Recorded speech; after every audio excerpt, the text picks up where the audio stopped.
તો વાત કરીએ વડોદરાના કારેલીબાગ વિસ્તારમાં લાંબા સમયથી ચાલી રહેલી પીવાના પાણીની સમસ્યાને લઈને ભવાનીનગર સોસાયટીના રહેવાસીઓએ કારેલીબાગ પાણીની ટાંકી ઉપર પહોંચી વિરોધ નોંધાવ્યો છે।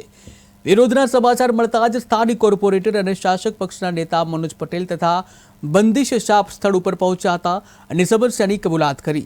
રહેવાસીઓએ કોર્પોરેટરને ઉધડો લઈ તાત્કાલિક ઉકેલની માંગ કરી।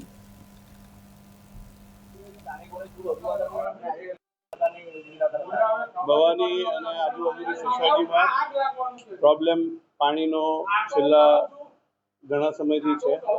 વારંવાર રજૂઆત કરવાથી હમણાં 2 દિવસ પાણી બંધ રહ્યું, એમાં ઘણો મોટો પ્રોબ્લેમ ઊભો થયો।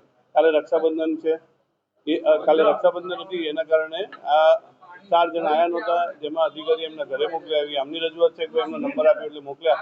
અધિકારી જોડે વાત કરી અને કમિશનર સાહેબને રજૂઆત કરીશું અને અધિકારી અમને એશ્યોર કર્યું છે કે 2 દિવસમાં પાણી રિસ્ટોર થશે અને આ લોકોનો પાણી પ્રોબ્લેમ સોલ્વ થઈ જશે। એવું હાલના તબક્કે અધિકારીએ જાણ કરી। અહીં પણ સ્થાનિક અધિકારી હાજર છે અને એમને સાથે રાખીને આ વસ્તુ આપણે સોર્ટ આઉટ કરવા પ્રયત્ન કરીશું।